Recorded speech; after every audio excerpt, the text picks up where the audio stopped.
எல்லாருக்கும் வணக்கம். கோட்டுக்காளி அப்படிங்கிற படத்த வந்து சிவகார்த்திகேயன் புரொடியூஸ் பண்ணி, நம்மளுடைய சூர்யா அவர்கள் வந்து ஹீரோவா நடிக்கிற படத்த வந்து புரொடியூஸ் பண்ணி, அது வந்து விரைவில் வந்து ரிலீஸ் ஆகப்போது. அதோடைய ப்ரமோஷன் லான்ச்ல வந்து சிவகார்த்திகேயன் பேசின ஒரு வார்த்தை தான் வந்து இப்ப ஆன்லைன்ல பயங்கரமா பேசப்பட்டிருக்கு. பயங்கரமான சிவகார்த்திகேயன் அவர்களுடைய ஃபேன்ஸ் மத்தியில, தனுஷ் அவர்களுடைய ஃபேன்ஸ் மத்தியிலயும் அது பேசப்படுது. என்னன்னா, எனக்கு யாரும் வாழ்க்கை குடுக்கல அப்படிங்கிற விஷயத்த சிவகார்த்திகேயன் வந்து மென்ஷன் பண்ணி சொல்லியிருக்காரு. அது எப்படி சொல்லியிருக்காருன்னா, வேற வார்த்தைகள்ல வந்து அவர் சொல்லியிருக்காரு. எப்படின்னா, நான் வந்து இவன ஐடென்டிஃபை பண்ணிட்டேன். நான் தான் இவனுக்கு வாழ்க்கை குடுத்தேன் அப்படிங்கிற மாரிலாம் நான் வந்து சொல்லிட்டு இருக்க மாட்டேன். ஆனா அவருக்கு டேலண்ட் இருக்கு. அதனால வந்து அதுக்கு உண்டான வாய்ப்புகள் கிடைச்சது அப்படிங்கிற விஷயத்த நான் சொல்லுவேன். நான் சொல்ல மாட்டேன்னு சொல்லி சிவகார்த்திகேயன் இந்த மாரி வார்த்தைய சொல்லிப்புட்டாரு. அதாவது அவரு வந்து ஐடென்டிஃபை பண்ணலாம் இல்லையாம். சிவகார்த்திகேயன் அவர்கள் தானா வந்து சினிமாவுல வந்து அவருடைய திறமை மூலமாக மிகப்பெரிய அளவுக்கு வந்து சாதிச்சு வந்தாரு. அப்படிங்கிற விஷயத்த அவர் சொல்ல வராரா? இல்ல வந்து யாருமே என்ன ஐடென்டிஃபை பண்ணலினா கூட பரவால்ல. நானா தனியாவே என்னால வந்து ஜெயிச்சிருக்க முடியும் அப்படிங்கிற விஷயத்த அவர் சொல்ல வராரா? அப்படிங்கிறது எனக்கு புரியல. ஒரு விஷயம் மட்டும் தெளிவா புரிஞ்சுங்க. தமிழ் சினிமா அப்படிங்கிறது வந்து ரொம்ப பெரிய வந்து இரக்கமற்ற ஒரு ஃபீல்டு மாதிரி. அதாவது திறமையாளர்கள் தேடும் பொழுது, உனக்கு திறமை இருந்தால் மட்டும் தான் உன்னால சர்வே பண்ண முடியும். ஆனா வாய்ப்புகள் அப்படிங்கிற விஷயம் வந்து அத விட ரொம்ப முக்கியமானது. வாய்ப்புகள் முதல் பெர்ஃபெக்ட்டான ஒரு வாய்ப்ப யாரு குடுக்குறாங்களோ, அத பொறுத்து தான் சினிமால வந்து பெரிய அளவுக்கு சாதிக்க முடியும். ரஜினி சாருக்கு அபூர்வ ராகங்கள் அப்படிங்கிற ஒரு படம் ரொம்ப அற்புதமான படம் கிடைக்கலைன்னா, ரஜினி சாருக்கு வந்து அடுத்த படங்கள் கிடைக்கிறது ரொம்ப லேட் ஆயிருக்கும். அவரு அந்த வில்லனா வந்து சர்வே பண்றது அப்படிங்கிற விஷயத்துக்கு இன்னும் டைம் எடுத்திருக்கலாம். ஸோ, ஒவ்வொருத்தவங்களுக்கும் முதல் படம். அதே மாரி களத்தூர் கண்ணமாங்கிற படம் கமல் சாருக்கு கிடைக்கிறதா இருக்கட்டும். இதெல்லாம் வந்து முதல்ல கிடைக்கிற வாய்ப்பு இருக்குல்ல, அந்த வாய்ப்பு தான் மிக முக்கியமான வாய்ப்பா கருதப்படுறேன். சிவகார்த்திகேயனுக்கு முதல்ல கிடைச்ச வாய்ப்பு வந்து மெரினா அப்படிங்கிற படம் மூலமாக ஒரு வாய்ப்பு கிடைக்குது. அந்த படம் தான் வந்து ஃபர்ஸ்ட் ரிலீஸ் ஆகுது.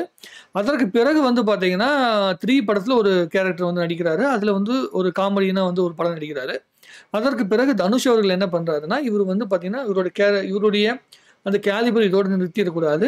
ஹீரோவா இன்னும் பெருசா ஆகணும் அப்படின்னு சொல்லிட்டு வந்து அவருடைய குளோஸ் ஃப்ரெண்ட். வெற்றிமாறன், தனுஷ் அவர்கள வந்து எவ்வளோ பெரிய குளோஸ் ஃப்ரெண்ட்ஸ் அப்படிங்கிறது தெரியும். ஸோ, இது மாரி கதை இருந்தா சொல்லுங்க அப்படின்னு சொல்லி கேட்கும்பொழுது, வெற்றிமாறனோட அசிஸ்டன்ட் வந்து துரை செந்தில்குமார்ட்ட வந்து சொல்லி கேட்டு அந்த கதையை கொண்டு வந்து பார்த்தீங்கன்னா, சிவகார்த்திகேயன வச்சு புரொடியூஸ் பண்றாரு முதல்ல தனுஷ் அவர்கள். எதிர்நீச்சல் அப்படிங்கிற படம் பண்றாரு. எதிர்நீச்சல் படத்துக்கு பிறகு தான் சிவகார்த்திகேயன ஒரு முழு நேர ஒரு நடிகராக, ஒரு கதாநாயகனாக தமிழ் சினிமா பார்க்குது. அதுக்கு பிறகு அதையும் மீறி ஒரு படம் பண்ணணும் அப்படின்னு சொல்லி வந்து காக்கி சட்டை அப்படிங்கிற ஒரு படத்த வந்து தனுஷ் அவர்கள் மறுபடியும் புரொடியூஸ் பண்றாரு. அது இன்னும் வந்து பெரிய அளவுக்கு வந்து பார்த்தீங்கன்னா, சிவகார்த்திகேயன ஒரு ஒரு ஹீரோவா அதாவது சொல்லிக் கொள்ளும் படியான ஒரு ஹீரோவாக, அதாவது கமர்ஷியலா சக்சஸ் ஆகுற ஒரு ஹீரோவா வந்து பார்த்தீங்கன்னா ஏத்துக்கிறாங்க. நியாயப்படி பார்த்தீங்கன்னா, தனுஷ் அவர்களுடைய வாழ்க்கையில வந்து ஒரு நல்ல விஷயம் பண்ணாரு. ரொம்ப நல்ல விஷயம் ஒண்ணு பண்ணாருன்னா, சிவகார்த்திகேயன அவர் வந்து சரியான ஒரு இடத்துல கொண்டு போய் நிறுத்துனது ஒரு நல்ல விஷயம். அவருடைய டவுன் ஃபீல்டுன்னு சொல்ல முடியாது. அவருக்கு வந்து பெரிய விசிபிலிட்டி கிடைக்கிறதுக்கு உண்டான காரணமாகவே வந்து பார்த்தீங்கன்னா, தனுஷ் அவர்கள் தான் இருந்தாரு.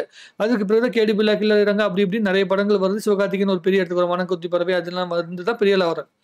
திறமையினால சிவகார்த்திகேயன் சர்வே ஆறாரு. ஆனா, அவர கரெக்ட்டான இடத்துல ஐடென்டிஃபை பண்ணி, சரியான கான்டாக்ட் குடுத்து, கொண்டு வந்து வேலைய செஞ்சது வந்து பார்த்தீங்கன்னா, நம்முடைய தனுஷ் அவர்கள். அதுல மாற்று கருத்து கிடையாது. சினிமாக்குள்ள. ஆனா, சிவகார்த்திகேயனுடைய டேலண்ட் மக்கள்கிட்ட போய் சேர்ந்தது எப்போ அப்டின்னா, விஜய் டிவி மூலமாக. சூப்பர் சிங்கர்ல வந்து அவருடைய ப்ளூபர்ஸ்லாம் ரொம்ப பெரிய அளவுக்கு வந்து ஹிட் ஆச்சு. அவருடைய டான்சிங் டேலண்டா இருக்கட்டும், எல்லாமே ரம்யா கிருஷ்ணன் அவர்கள்லாம் ஜட்ஜா இருந்தப்ப நெறைய விஷயங்கள் வந்து பண்ணி குடுத்தாங்க. ஸோ, எல்லாருமே சிவகார்த்திகேயன வந்து ஒரு சின்ன திரையில வந்து போர்ட்ரேட் பண்ணி காட்டி, அவர்கிட்ட டேலண்ட் இருக்குன்னு காட்டுறதுக்கு உண்டான காரணம், ரம்யா கிருஷ்ணன் மாதிரியான வந்து ஜட்ஜஸ் தான் வந்து மிக முக்கியமான காரணம். அதற்கு பிறகு சினிமா ஃபீல்டுக்குள்ள சக்சஸ் ஆவறதுக்கு தனுஷ் மாதிரியான ஆட்கள் தான் மிக முக்கியமான காரணம். அவர்கள்லாம் விசிபிலிட்டி குடுக்கலைன்னா, இவ்வளோ பெரிய இடத்த வந்து சிவகார்த்திகேயன் அடையறது அப்படிங்கிறது மிகப்பெரிய வந்து டைம் எடுத்திருக்கலாம். விஜய் அவர்கள் கூட ஒரு பேட்டியில சொல்லுவாரு, "எங்க அப்பா வந்து சினிமாக்குள்ள இருந்தார் அப்படிங்கிறனால எனக்கு முதல் வாய்ப்பு. அதுக்கப்புறமேட்டு நான் வந்து தோற்று போகும்போது கிடைக்கிற வாய்ப்புகள் எனக்கு வந்து கொஞ்சம் சுலபமா கிடைச்சிருக்கலாம். ஒருவேளை எங்க அப்பா எனக்கு ஹெல்ப் பண்ணல அப்படிங்கிற பட்சத்தில கண்டிப்பா நான் வந்திருப்பேன். ஆனா இன்னும் டைம் எடுத்திருக்கும். இன்னும் நெறைய வந்து ஸ்ட்ரெயின் பண்ண வேண்டியது இருக்கும். நான் அவ்வளோ சீக்கிரம் விட்டுருக்க மாட்டேன். நான் இன்னும் ஸ்ட்ரகிள் பண்ணியாச்சும் வந்திருப்பேன்." அப்படிங்கிற விஷயத்த அவர் சொன்னாரு. ஸோ, சிவகார்த்திகேயன் ஸ்ட்ரகிள் பண்றது இன்னும் அதிகமாயிருக்கும். ஒருவேளை அது நடக்காமலும் போயிருக்கலாம். ஸ்ட்ரகிள் பண்ணி கூட வாய்ப்புகள் கிடைக்காம போயிருக்கலாம். ஒரு பேக்கப் வேணும். சினிமாவ பொறுத்தவரைக்கும் இவ்ளோ பெரிய ஹீரோவா வந்து நீங்க சர்வே பண்ணணும்னா, ஒரு பேக்கப் வேணும். சிவகார்த்திகேயன் அவர்களே விஜய் டிவில வந்து அந்த விஜேவா கிடைச்ச அந்த வாய்ப்பு கூட, இன்னொரு ஆர்டிஸ்ட்டுக்கு கிடைக்க வேண்டிய வாய்ப்பு தான் அவருக்கு வந்து கிடைச்சது அப்படிங்கிறது தான் வந்து உண்மை. அவர் வந்து ஆனா அந்த கிடைச்ச வாய்ப்ப அவர் கரெக்ட்டா பயன்படுத்திக்கிட்டாரு. அதே மாரி தான் சினிமாக்குள்ள. தனுஷ் அவர்கள் மூலமா வந்து ஒரு ஹீரோவா அறிமுகப்படுத்தி ஒரு நல்ல ஒரு எப்படி சொல்றது? ஃபெமிலியரான ஒரு நல்ல கதையில, எல்லாத்துக்கும் ரீச் ஆகுற ஒரு கதையில வந்து எடுத்ததுக்கு அப்புறமேட்டு, அவர் குடுத்த அந்த புரமோஷன், அதுல கிடைச்ச அந்த வரவேற்பு தான் சிவகார்த்திகேயன அப்படியே முன்னேற்றி போகுது. வருத்தப்பட வாலிபர் சங்கம் படம் மூலமாக இன்னும் பீக்குக்கு போது, பெரிய இடத்துக்கு வராரு. ஸோ, இந்த பழசெல்லாம் வந்து நோண்டி பார்க்காம இப்ப கிடைச்சிருக்கிற இந்த அற்புதமான வாழ்க்கைய சரியா கொண்டு போணும்னு நினைக்கிறேன். இப்ப சிவகார்த்திகேயன் அவர்களுக்கே சினி ஃபீல்டுக்குள்ள ஒரு டவுன்ஃபால் இருக்கு. பெரிய பெரிய டைரக்டர் கூட படம் பண்றாரு. இப்ப அமரன் படம் வர்றதுக்கு ரெடியா இருக்கு.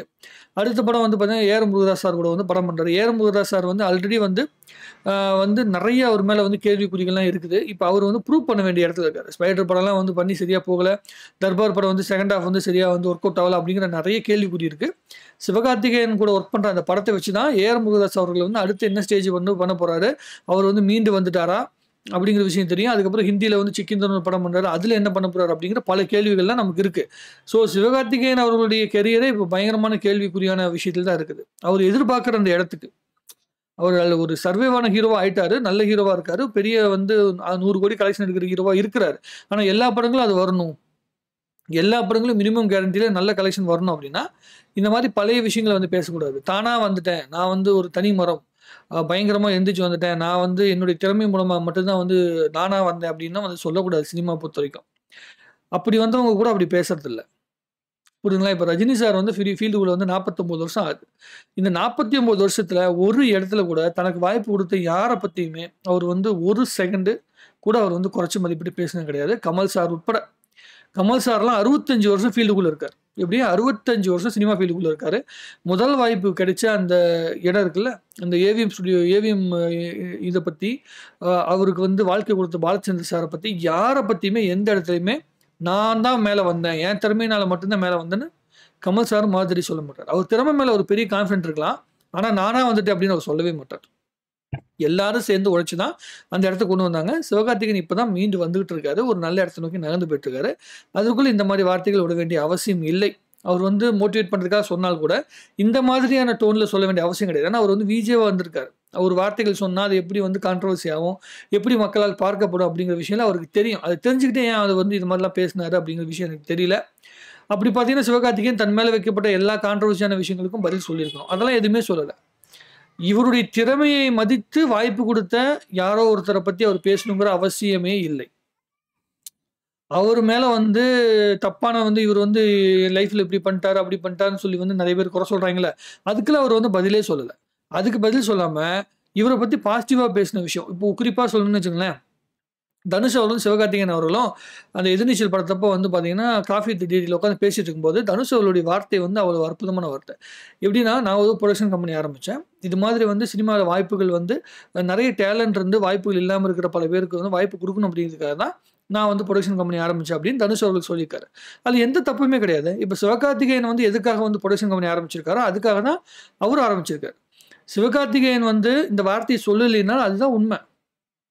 திறமைசாலிகள கண்டுபிடிச்சு ஐடென்டிஃபை பண்ணி தான் சிவகார்த்திகேயன் வந்து பார்த்தீங்கன்னா, அந்த வாய்ப்ப குடுக்குறாரு. நீங்க இத விட சிவகார்த்திகேயன் சொன்ன அதே வார்த்தைய சொல்றேனே, நெஞ்சமுண்டு நேர்மை உண்டு ஒரு ரசனை ஏதோ படம் இருக்குல்ல, நெஞ்சமுண்டு நேர்மை உண்டுன்னு ஒரு படம். அந்த படம் வந்து சிவகார்த்திகேயன் தான் ப்ரொடியூஸ் பண்ணாருன்னு நெனைக்கிறேன். அந்த யூடியூபர்ஸ் எல்லாத்தையும் சேர்த்து ஒரு படம் ப்ரொடியூஸ் பண்ணாரு. எதுக்கு ப்ரொடியூஸ் பண்ணாரு? அவங்களுக்குள்ள ஒரு திறமை இருக்குன்னு சொல்லி ஐடென்டிஃபை பண்ணி தான் சிவகார்த்திகேயன் ப்ரொடியூஸ் பண்ணியிருக்காரு. ஸோ அதத்தானே எல்லாரும் பண்ணியிருக்காங்க. சிவகார்த்திகேயன் ஒரு ஆள் அப்படி பண்ணனால தான் சிவகார்த்திகேயன் இன்னொருத்தவங்களுக்கு அத பண்றாரு. ஸோ அத ஒரு குறையான விஷயமாகவோ, நான் இதெல்லாம் சொல்ல மாட்டேன் அப்படி இப்படின்னு சொல்றதெல்லாம் வந்து சும்மா மேடைக்காக பேசி, சும்மா 4 பேர் அத பத்தி டிஸ்கஸ் பண்ணணும் அப்படிங்கிறதுக்காக சொல்றதுக்காக தான் சொல்லியிருக்காரே தவிர, மத்தபடி